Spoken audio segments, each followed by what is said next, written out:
لہٰذا یہ میں سمجھتا ہوں وے فارورڈ ہے پاکستان کا۔ یہ فارورڈ باقی بات رہی کہ لڑائی والی، میں سمجھ لڑائی کا ایشو نہیں ہے، جو سلمان صاحب بات کر رہے ہیں لڑائی کا ایشو نہیں ہے۔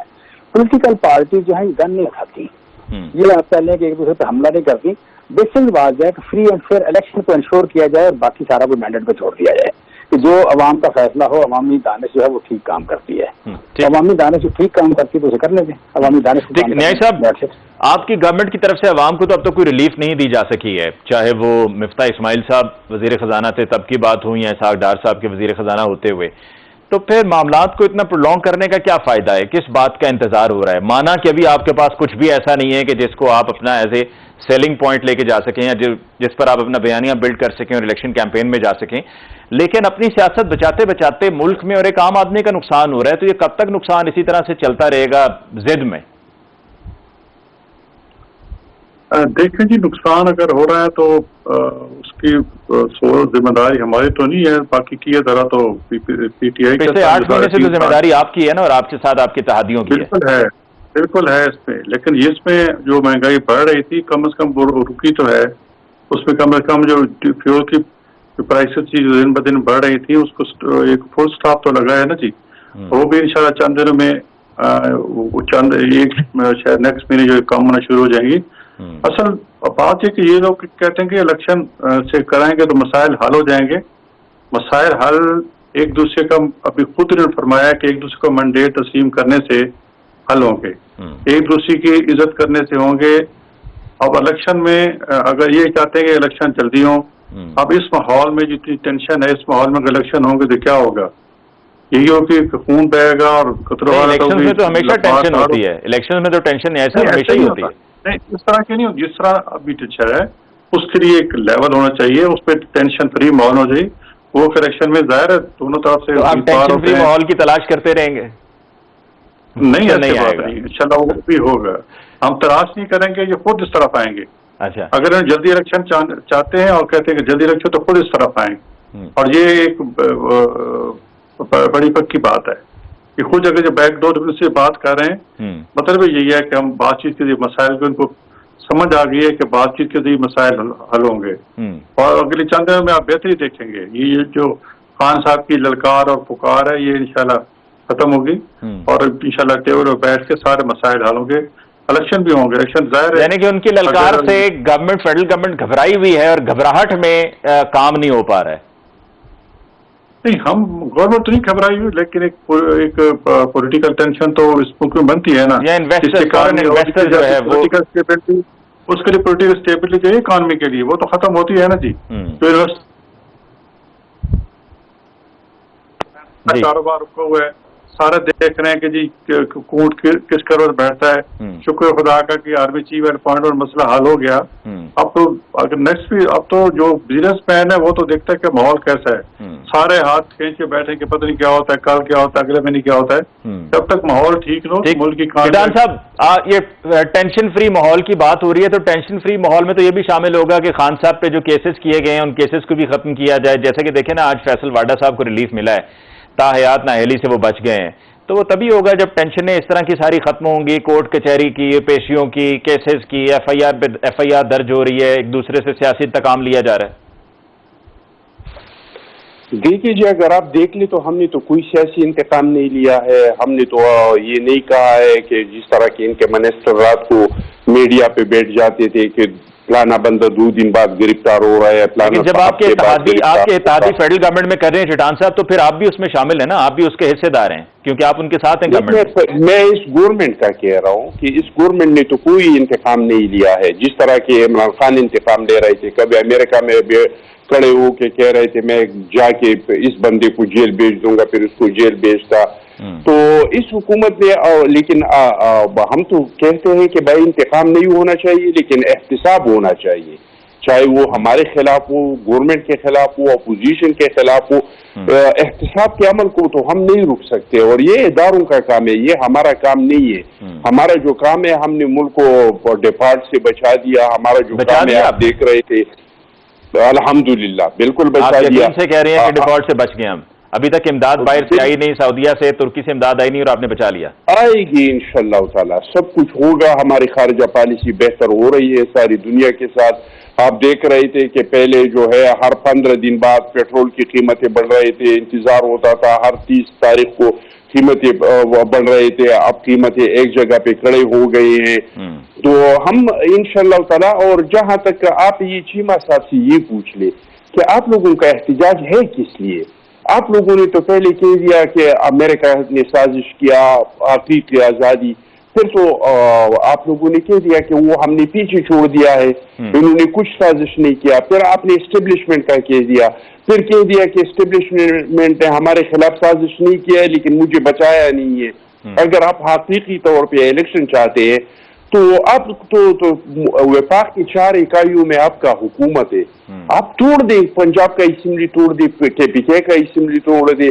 اتنے ضمنی الیکشن تو نہیں ہو سکتے کہ پوری کے پی کے اور پنجاب میں ضمنی الیکشن ہوں گے خود بخود ہی. ان کا ایک ہی مقصد تھا, یہ 7 مہینے پاکستان کے اقتصاد کو جو تباہ کیا, جو اداروں پہ الزامات لگائے, وہ صرف ایک کام کے لیے کہ انہوں نے ایک بندے کو آرمی چیف بننے سے روکنا تھا. اور اس کو کیوں روکنا تھا؟ کیا اس لیے کہ ریاست مضبوط ہو جائے گا؟ کیا اس لیے کہ آرمی کو مضبوط کرنا چاہتے تھے, آئین کو مضبوط کرنا چاہتے تھے؟ اس لیے اس کو روکنا چاہتا تھا کہ انہوں نے اپنی ملازمت میں ان کو بتایا تھا کہ آپ تو صبح شام بیٹھ کے اور کرپشن کے مالا ناپتے ہیں, لیکن آپ کے گھر سے کرپشن ہو رہا ہے. خیر اس پر ایک اور اینگل بھی آیا ہے. جی بریک پہ بھی جانے. جی انہوں نے اس کو یہ بتایا کہ آپ کے فرگوگی, آپ کے خاتون اول, انہوں نے حسن گجر, انہوں نے پنجاب میں جو لوٹ مار مچایا ہے, جو لوگوں سے زمینیں لے رہے ہیں تحفوں میں, جو ہیرے لے رہے ہیں, جو جواہرات لے رہے ہیں, اس کا قصور صرف اتنا تھا. اور اس کے لیے انہوں نے پوری قوم کو اتنا سزا دیا, انہوں نے پوری آرمی کو یہ سزا دیا اور زور لگایا تھا کہ وہ بندہ آرمی چیف نہیں بنے. وہ تو عز منتشاء, وہ تو ذل منتشاء بھی ہے. اللہ تعالیٰ فیصلہ کرتا ہے, وہ کوئی نہیں. بریک کے بعد واپس لوٹ کر آئیں گے. تو میں سلمان عابد صاحب سے ایک تو یہ اکانومی کی جو بات کی ہے چٹان صاحب نے کہ جی ہم نے ڈیفالٹ سے بچا لیا ہے, یہ بھی, اور جو ابھی بات کی انہوں نے کہ آرمی چیف کی تقرری پر عمران خان صاحب کو جو اعتراض تھا اور پھر کس وجہ سے اعتراض تھا, وہ بھی چٹان صاحب نے مختصراً بیان کیا. اس پر ابھی ریسنٹلی کل سے ایک اور بات بھی چل رہی ہے, اس پر بھی میں سلمان صاحب سے ان کی رائے لوں گا ایک بریک کے بعد.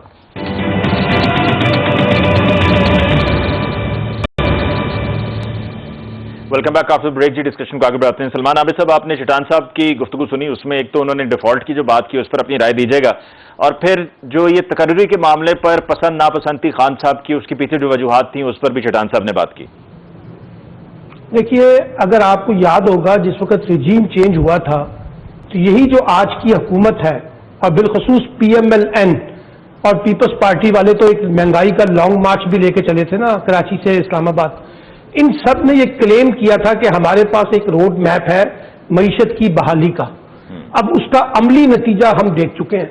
اور اسحاق ڈار صاحب نے تو کہا تھا کہ میں لندن سے آؤں گا تو ڈالر 180 روپے پہ 200 روپے پہ بھی لے آؤں گا اور مہنگائی کو بھی ختم کر دوں گا. اب اس کا نتیجہ بھی ہم دیکھ رہے ہیں. اب چٹان صاحب سے بڑی برادرانہ ریکویسٹ ہے کہ اس وقت عالمی منڈی میں جو تیل کی قیمت ہے اس کو ایسس کر لیں, اور پاکستان میں جو تیل بیچا جا رہا ہے پیٹرول یا ڈیزل اس کو چیک کر لیں. یعنی آپ اس وقت منافع لے کر لوگوں کو فیسیلیٹیٹ کرنے کے لیے تیار نہیں, آپ نے قیمتیں جگہ پہ روک دی ہیں اور آپ اس کے اوپر لیوی ٹیکسز لگا کے اس پہ لے رہے ہیں. تو مہنگائی تو اس وقت ہے عروج پر, اور یہ آپ اگر میری بات غلط ہے تو چٹان صاحب کو اور نیازی صاحب کو ساتھ لیتے ہیں اور لوگوں کے پاس کہتے ہیں کنٹرول کر لیا ہے کہ دیکھیں پیٹرول جس طرح, اور ابھی چٹان صاحب بھی کہہ رہے ہیں, میں کہہ رہا ہوں نا وہ کنٹرول یہی کر لیا نا. میں نے آپ کو بتایا تو ہے کہ انہوں نے قیمتیں روک دی ہیں نا, میں بڑھا نہیں رہے لیکن کم تو نہیں کر رہے نا اس وقت, اور کم اس لیے نہیں کر رہے جو انٹرنیشنل مارکیٹ کے مطابق تو ڈیل نہیں کر رہے. جی چٹان صاحب جی سلمان عابد صاحب اجازت ہو تو میں صرف ایک بات کروں. ایک تو یہ کہ صرف پاکستان پہ نظر نہیں رکھنا چاہیے, دنیا پہ بھی نظر رکھنا چاہیے کہ دنیا میں مہنگائی کے حالات کیا ہے. دوسری بات یہ کہ ہم نے اس وقت بھی حالات خراب تھے جس وقت عمران خان کی حکومت تھی. چٹان صاحب جی میں نے بات مکمل نہیں کیا. آپ دنیا نے اس طرح کے سیلابوں کا سامنا نہیں کیا ہے, دنیا میں اس طرح کے آفات نہیں آئے ہیں